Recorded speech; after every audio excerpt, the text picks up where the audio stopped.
ডিফু কেন্দ্ৰীয় বিহু সমিতিৰ তৰফৰ পৰা আপোনালোক সকলোলৈকে আগন্তুক ৰঙালী বিহুৰ শুভেচ্ছা জ্ঞাপন কৰিছোঁ। আমাৰ ডিফু কেন্দ্ৰীয় বিহু সমিতিৰ উদ্যোগত ৬৬ সংখ্যক ৰঙালী বিহু উৎসৱ আমি ৩ দিনীয়া কাৰ্যসূচীৰে আৰম্ভ কৰিছোঁ। ডিফু ক্লাব প্ৰাংগণত ১ বহাগ তাৰিখে আমাৰ পতাকা উত্তোলন হ'ব। লগতে জ্যেষ্ঠসকলক আমি সন্মান জনাম আৰু কনিষ্ঠসকলক আমি আন্তৰিক শুভেচ্ছা বহাগ বিহুৰ শুভেচ্ছা জ্ঞাপন কৰিম। ইয়াৰ পিছতে ইংৰাজী ২২ আৰু ২৩ তাৰিখে আমাৰ মূল কাৰ্যসূচী আৰম্ভ হ'ব। সমূহীয়া পতাকা উত্তোলন ৰাতিপুৱা ৯টা বজাত। তাৰপিছতে আমাৰ স্মৃতি তৰ্পণ হ'ব আৰু প্ৰকৃতি আদৰাৰ কাৰ্যসূচী আছে। ইয়াৰ উপৰিও মণ্ডপ উদ্বোধন আৰু প্ৰতিযোগিতা উদ্বোধন এই কাৰ্যসূচী সম্পাদন কৰিব মাননীয় উপায়ুক্ত মহোদয়া মধুমিতা ভাগৱতী বাইদেৱে। ইয়াৰ উপৰিও আমাৰ যিখিনি প্ৰতিযোগিতা আছে মই আপোনালোকৰ জ্ঞাতাৰ্থে আমাৰ সমূহ ৰাইজলৈ যাতে আপোনালোকে প্ৰেৰণ কৰে তাৰ বাবে মই আপোনালোকৰ সহযোগ কামনা কৰিছোঁ। আমাৰ প্ৰথম প্ৰতিযোগিতা আছে ২২ তাৰিখে কলাৰাম কৰণী লাড়ু পিঠা প্ৰতিযোগিতা আৰু এই প্ৰতিযোগিতাৰ প্ৰথম পুৰস্কাৰ পাব ৩,৫০০ টকা, দ্বিতীয় পুৰস্কাৰ ২,৫০০ টকা আৰু তৃতীয় পুৰস্কাৰ ১,৫০০ টকা। এই বঁটা আগবঢ়াইছে শ্ৰীযুত প্ৰশান্ত বৰা। ইয়াৰ পিছতে আমাৰ প্ৰতিযোগিতা ৩ বজাত দুষ্মন্ত দাস কৰণী চিত্ৰাংকন প্ৰতিযোগিতা। দুটা শাখাত হ'ব ক শাখা আৰু ক শাখা। ক শাখাৰ প্ৰথম পুৰস্কাৰ ৩,০০০ টকা, দ্বিতীয় পুৰস্কাৰ ২,৫০০ টকা, তৃতীয় পুৰস্কাৰ ১,০০০ টকা। এই বঁটা দান কৰিছে দেৱেন দাস এই দুষ্মন্ত দাসৰ পিতৃ। ইয়াৰ পিছত অংশুমান গোস্বামী কৰণী চিত্ৰাংকন প্ৰতিযোগিতা ক শাখা। প্ৰথম পুৰস্কাৰ ৩,৫০০ টকা, দ্বিতীয় পুৰস্কাৰ ২,৫০০ টকা আৰু তৃতীয় পুৰস্কাৰ ১,৫০০ টকা। এই বঁটা আগবঢ়াইছে শ্ৰীযুত মীৰা গোস্বামীয়ে। ইয়াৰ উপৰিও ফেষ্টিভেল প্ৰতিযোগিতা আছে বিয়লি ৫ বজাত আৰু প্ৰতিযোগীৰ বয়স ৯ বছৰৰ অধিক হ'ব লাগিব। প্ৰথম পুৰস্কাৰ ৩,০০০ টকা, দ্বিতীয় পুৰস্কাৰ ২,০০১ টকা, তৃতীয় পুৰস্কাৰ ১,০০১ টকা। দাতা শ্ৰীযুত মতিৰাম ৰাভা। সন্ধিয়া ৬ বজাত বিহু নাম প্ৰতিযোগিতা। প্ৰতিযোগীৰ বয়স ১১ বছৰ অধিক হ'ব লাগিব। প্ৰথম পুৰস্কাৰ ৩,০০১ টকা, দ্বিতীয় পুৰস্কাৰ ২,০০১ টকা, তৃতীয় পুৰস্কাৰ ১,০০১ টকা। দাতা শ্ৰীযুত ৰবীন গোস্বামী। ইয়াৰ পিছত আছে ইন্দ্ৰেশ্বৰ হাজৰিকা কৰণী বিহু কৰি ২০২৩ প্ৰতিযোগিতা। প্ৰতিযোগীৰ বয়স ১১ বছৰ অধিক হ'ব নোৱাৰিব। প্ৰথম পুৰস্কাৰ বঁটা আৰু নগদ ৫,০০১ টকা, দ্বিতীয় পুৰস্কাৰ ৩,০০১ টকা। দাত্ৰী শ্ৰীযুত মঞ্জু হাজৰিকা। অসম ভিত্তিত পাহাৰী কন্যা ২০২৩ প্ৰতিযোগিতা। প্ৰতিযোগীৰ ২২/৪/২০০৫ অথবা ২৪/৪/২০১২ চনৰ ভিতৰত জন্মগ্ৰহণ কৰা হ'ব লাগিব। প্ৰতিযোগী বয়সৰ প্ৰমাণপত্ৰ দাখিল কৰাটো বাধ্যতামূলক। প্ৰথম পুৰস্কাৰ ৰমেশ দাস কৰণী বঁটা আৰু নগদ ২০,০০১ টকা। এই বঁটা আগবঢ়াইছে শ্ৰীযুত দীপেন দাস। দ্বিতীয় পুৰস্কাৰ পূৰ্ণ চন্দ্ৰ কাকতি কৰণী বঁটা আৰু নগদ ১০,০০০ টকা। দাত্ৰী শ্ৰীযুতা ৰুণু কাকতি। ইয়াৰ পিছত আছে অসমীয়া জাতীয় সাজপাৰ প্ৰতিযোগিতা যুৱতী। প্ৰথম পুৰস্কাৰ ৫,০০১ টকা, দ্বিতীয় পুৰস্কাৰ ৩,০০১ টকা। দাত্ৰী শ্ৰীযুতা মইনা টিমুংগী। ইয়াৰ উপৰি আছে অসমীয়া জাতীয় সাজপাৰ প্ৰতিযোগিতা বোৱাৰী।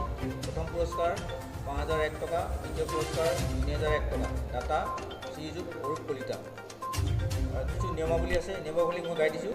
প্ৰতিযোগিতাত কোনো আমন্ত্ৰিত বিচাৰক নাথাকে।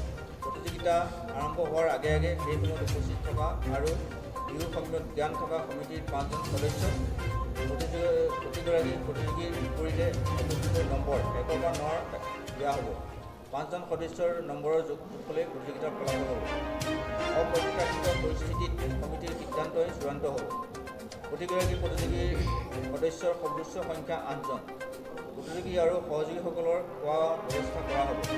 ইটোৰ বাহিৰৰ পৰা অহা প্ৰতিযোগী আৰু সহযোগীসকলক থকাৰ ব্যৱস্থা কৰা হ'ব। আৰু অসমীয়া জাতীয় সাজপাৰ প্ৰতিযোগিতাৰ নিয়মাৱলী হৈছে প্ৰতিযোগিতা চলি থকাৰ সময়ত নেপথ্যত সুৰ বাজি থাকিব। আগতীয়াকৈ সমিতিৰ পৰা নেপথ্য সুৰ সংগ্ৰহ কৰিব পাৰিব। বিচাৰকৰ সিদ্ধান্তই চূড়ান্ত সিদ্ধান্ত বুলি বিবেচিত হ'ব। ইয়াৰ পিছতে আমাৰ সন্ধিয়া ৮:৩০ বজাত প্ৰথম নিশাৰ সাংস্কৃতিক অনুষ্ঠান উদ্বোধন কৰিব আমাৰ চৰেণ বৰ্মা উপসভাপতি ডিফু কেন্দ্ৰীয় বিহু সমিতি। স্থানীয় শিল্পীসকলৰ দ্বাৰা বাৰেৰহণীয়া সাংস্কৃতিক অনুষ্ঠানৰ লগতে অসম খ্যাত খিচিৰি কৌতুক গোষ্ঠী। ইয়াৰ মূল আমাৰ স্থানীয় শিল্পী শ্ৰী ৰাজীৱ ডাঙৰীয়াৰ নেতৃত্বত এই অনুষ্ঠান প্ৰদৰ্শন কৰা হ'ব।